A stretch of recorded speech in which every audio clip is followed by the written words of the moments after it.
Coach McGuire.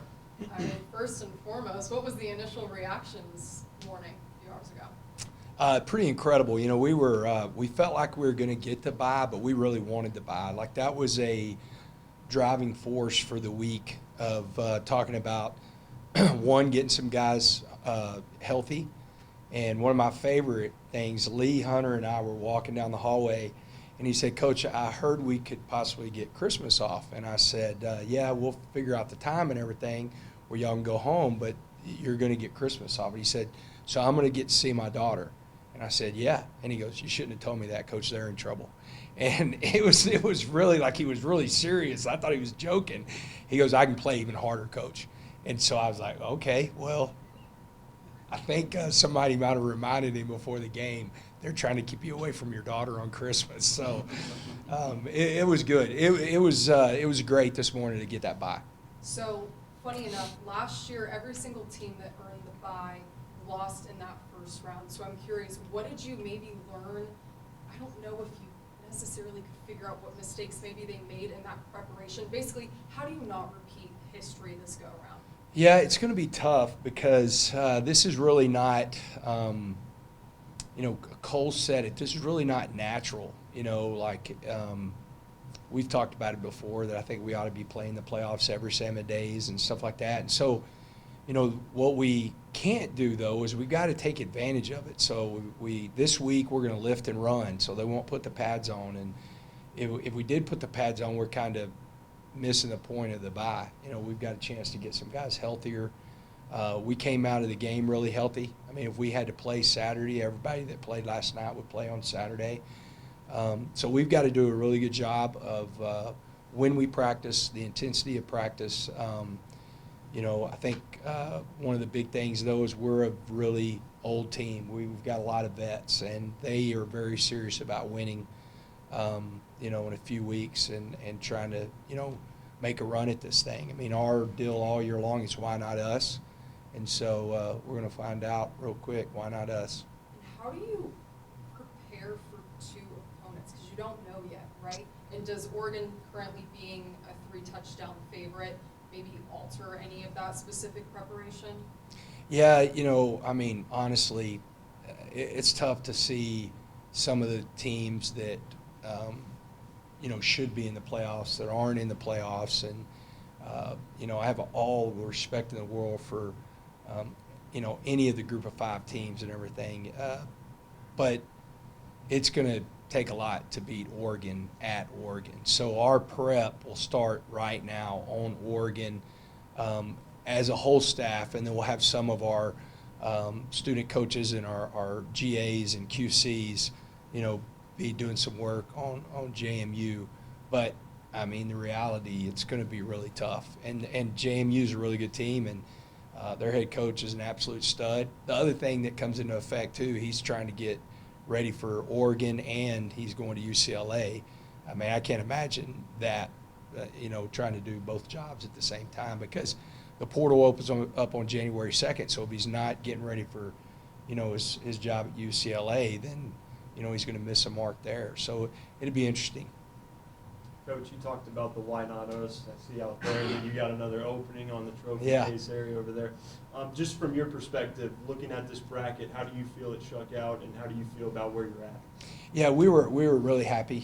I thought it was going to be tough for us to move up, just from the standpoint of whoever lost the Ohio State Indiana game, they were going to stay in the top 4. I was a little not surprised, but I could have seen Georgia, the way they beat Alabama, moving up to number 2 and Ohio State moving to 3. But I was pretty confident they were going to keep us at 4. And as long as we're in the top 4, we felt good about that. It's going to be really interesting. I mean, we have history with Oregon not too long ago, a really good Oregon team, and it was a great game here. Going to Miami, I mean, if you would have told my 14, 15-year-old self that I'm going to get to coach in the Orange Bowl, he would say that's pretty dang cool. And what I'm saying is it's pretty dang cool. I'm excited about that. Our guys are excited about it, and these guys have shown up every single week. Especially whenever we had Baron Morton at quarterback and we had Skylar Gill-Howard either on the field or on the sideline. We've played really well. And then I saw you guys yesterday get off the bus and see all the fans that were there. Man, how did that feel for you personally? Yeah, that was incredible, man. I mean, I think y'all know how much I love this place, and to walk off there, and we usually pull on the east side, but we had heard that there were a lot of fans that were going to want to see the team, and so we came in on the west side and were able to walk through, and that was pretty awesome. And what's so cool is it just over and over and over, this place has reassured a Cole, a Lee Hunter, Reggie Virgil, all those new guys that came in this year, just how special this place is. You mentioned Coach, Skylar Gill Howard. Any holding out hope 3 weeks? Yeah, I don't think it'd be that. It would have to be more, for us playing a little bit longer for him to even have a shot. He's out of the boot now. He's in the pool running. His next part will be in the Alter G, to where it'd be a little bit more of his weight, and then land running. He was messing with everybody, saying he wanted to play, yesterday. But he's in a really good spot. It's really good. All of our injured guys are really on pace. Like Will feels really good in his rehab, and so all the injured guys. Q, I mean, that would probably the guy to be. If we were old school ACL 6 months away, that'd be the guy that was probably the closest, him and Skylar. But we're not. In the modern era, it's really 9 months where they'll clear you with ACL. Coach, as you kind of reflect back on the game from yesterday, anything new stand out to you as you've had a chance to kind of run it back through your mind? Hey, I will tell you this. Ben Roberts and I sat together on the bus whenever we got off the plane on the bus, and he was like, Coach, it was so loud in that stadium. That was awesome. There was so many Red Raiders, but he was like, if I wasn't looking at you on the field, I couldn't hear you whenever I was trying to communicate. And so, and we felt like, Sheila and I were talking about this morning how loud it was and what a great atmosphere. That's a great place to play football. Did he ask for your vet key since he almost got 3, or did you say, well, if you'd had that third one? Yeah, if he'd had the third one, it hit him in the chest, he would have got to drive it around a little bit. It's out there today, just in case you're wondering. You said yesterday was the 14th time you coached at AT&T Stadium. I know it's like asking you to choose your favorite children, but before yesterday, what was your most satisfying victory? I would say, there's a couple. We beat South Lake Carroll in 2008. They'd beat us in 2007 and knocked us out of the playoffs. We knocked them out in the playoffs in 2008.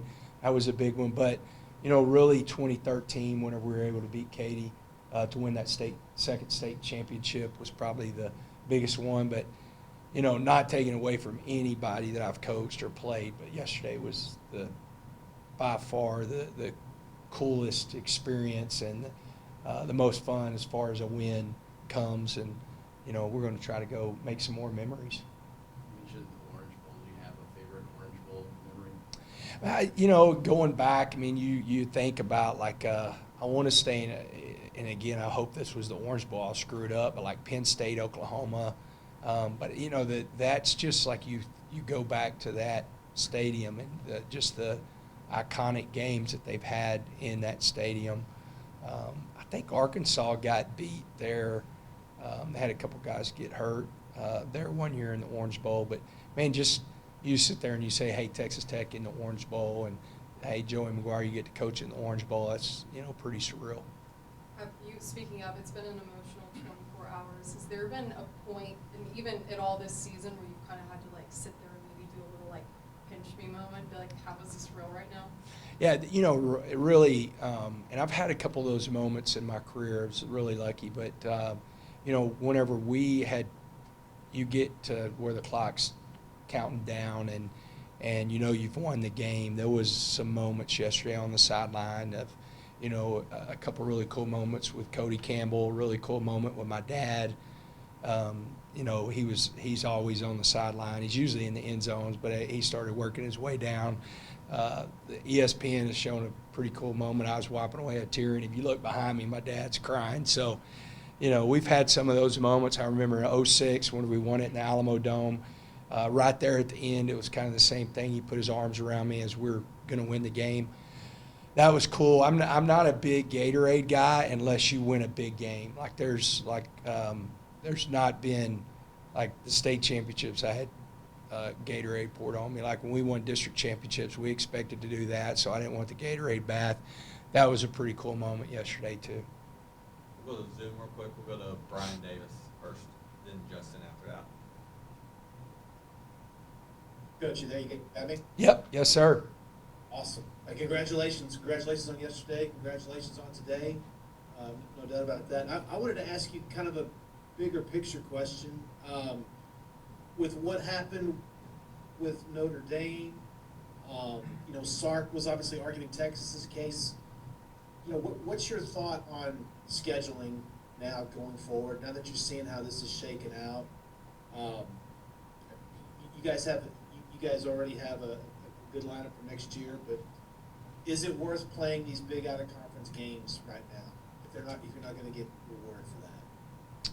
Well, you're trying to get me in trouble with Notre Dame again. Well, here's the deal: win. Like that's the bottom line. No matter who you're playing, and I get it, man. You're playing a really tough opponent. Ohio State's as good as anybody in the country. You've got a brand new quarterback playing in his first big game. And it was a really close game. Same thing with Notre Dame and Miami.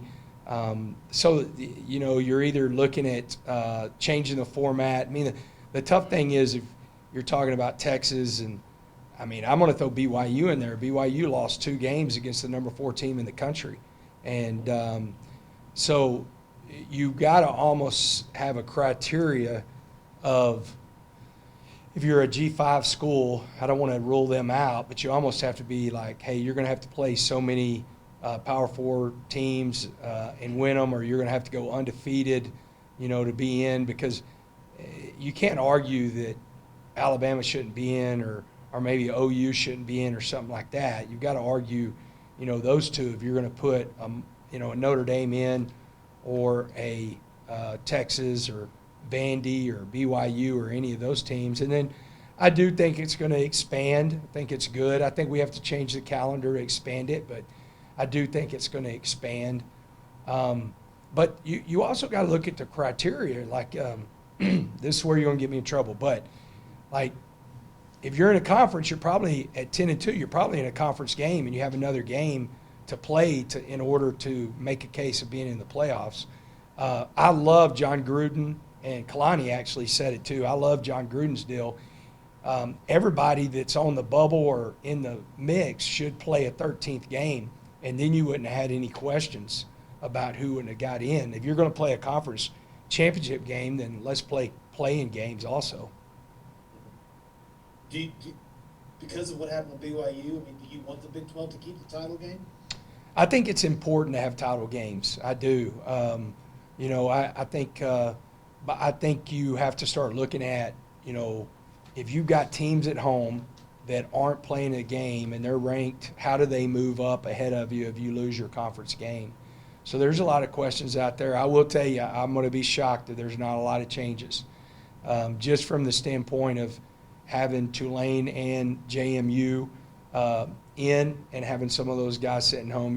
You got to think that some of the criteria is about to change even more, and then you got to think that there's about to be expansion whenever it comes to the playoffs.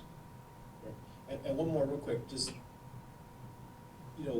all the talk was about Ohio State and Indiana and the SEC this and the SEC that. How anxious are you to go out and prove, like Kalani said, you guys are the best team in the country? Well, I'm really anxious because I think that's you got a great chance to show who you are and how special this team is. We'll be ready to play. These guys have shown up every week and played at a really high level against anybody that we've played. I think that I really do think I've said this before, and I will continue to say it. I think there are very strong teams that make certain conferences a stronger conference. But once again, you had Alabama and Georgia in the SEC game, and they have been the powers of that conference for a long, long time, and that conference gets a lot of praise because of those two teams and how good they have been. And you go to the same way with Ohio State, you know, and Michigan whenever they were really good a couple years ago, and that they, for some reason, those teams make a conference a better conference versus there's just really good football teams versus strong conferences. Thank you, sir. You Congratulations bet. again. Thank you. Go ahead, Justin.